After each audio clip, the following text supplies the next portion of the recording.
Hello, my name is Faris, and I'm doing my MWA one on the movie Wicked, and particularly I'm doing it on the themes of prejudice and discrimination, particularly that Elphaba faces throughout the entire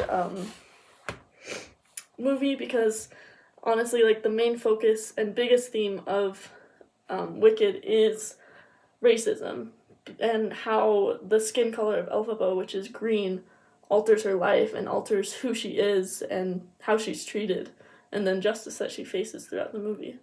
So my thesis statement basically talks about how Wicked by John M. Chu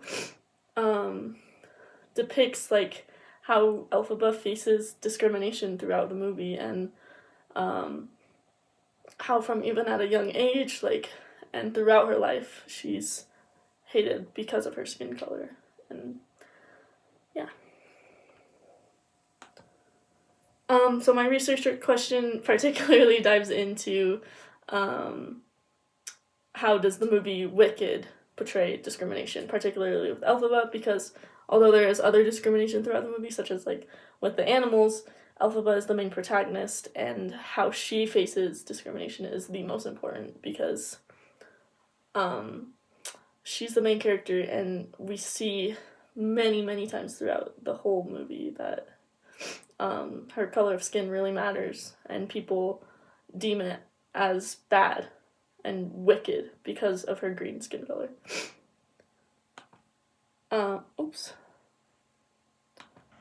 So my story overview kind of dives deep into like the particular most important parts of Elphaba and her journey throughout life and how she's discriminated against. So like early on, I talk about how the children ridicule her because of her skin color, and then later on at Shiz, she's immediately shown with just such surprise and hatred immediately because of her green skin color. And so I just kind of wanted to touch on that more. And then later on, it's also important because although she's accepted, she's then later on hated and deemed wicked and vilified because of her skin color and because of the morals that she holds. And so her skin color just adds on more to that, because people deem green as bad because it's different. So then my paper strategy just kind of talks about like what I'm going to do to be able to get the message across clearly and easily. And so basically I just like focus on Elphaba and dive into like her background, and like not necessarily just like her childhood, but like her background with discrimination, and like throughout the movie where she's ridiculed because of her skin color. And then also I just wanted to talk about the key moments that contribute to Elphaba's prejudice that she faces, and I just wanted to dive into those, and then as well as summarize the information and relate those to like modern day, because obviously the writers did it on purpose. They knew that creating Elphaba's skin color to green was like on purpose. It was to kind of relate to how modern day our society deems darker skin colors or other skin colors other than white as bad. But that's not really the case ever at all. No one should be judged because of their color of their skin. And then my first example is obviously the primary source, which is the movie itself. So I just wanted to dive deep into some particular scenes, such as her childhood. I know I touched on that before, but I wanted to dive deep into that because she's never given a break. She's never received a break from society. Dude, like, she's always just hated on because of her skin color. Like, even as a young child, the other children would call like her names and sing horrible songs about her just because of the way she was born, something she can't control. And then obviously at Shiz, that's a super important scene when she first arrives, because everyone gets away and gasps and screams and shrieks at her skin color, and she immediately tries to like explain like, I'm not sick, blah blah blah, I was just born this way, and still people just can't accept that. They just deem that as bad and wrong.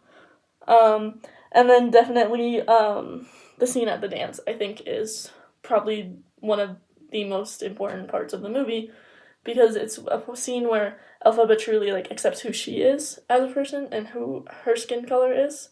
She really accepts it finally, and she's like, I can't change this. Might as well embrace it and accept who I am and be happy with who I am. And it actually leads to other people accepting her. We're not quite sure. I mean, Glinda definitely like sparked that. So the motives maybe behind the others isn't so amazing, but definitely she finds peace with her herself and her skin color. And then my secondary article is another academic article, and basically it talks about the social hierarchies, and I think those are really important to touch on because in Wicked, definitely like animals and Elphaba are definitely at the bottom because like they're different from everyone else. And so they're just at the bottom, and then like at the top is like the richer, higher up people are more white people, such as Fiero or Glinda, because they're more well off and they're deemed as the normal, and Elphaba isn't, although she does come from rich family. She's just different color, so they deem her as bad. And then my next secondary source is sort of a review or blog, but the evidence comes from the costume designer of the movie, and basically he talks about how discrimination with her skin color like relates to modern day, and how like they chose, like the writers knew what they were doing behind like creating Elphaba as a green character. They knew what they were doing. They were trying to allude to modern day themes. And then also, one thing that I found very powerful was the word vilified that the costume designer used, because she is vilified because of her skin color. Others see her as a villain, as someone who can do harm because of her green skin color. So I just found that as a really powerful word. And then the costume designer also explains just like the struggles of how others like can face because of how others view them and their skin color. And then my conclusion, I just kind of wanted to sum up how like, yes, Elphaba faces many, many struggles throughout her life, but a lot of them stem from her skin color, and they all come back to her skin color. And even at the end of the movie, she's deemed wicked, and everyone's scared of her because of her skin color, because it's different. And I just thought that was really important, and these experiences, like how she's treated throughout her life, just shapes who she is and the morals that she has. And then these are also my sources for my secondary sources. Thank you.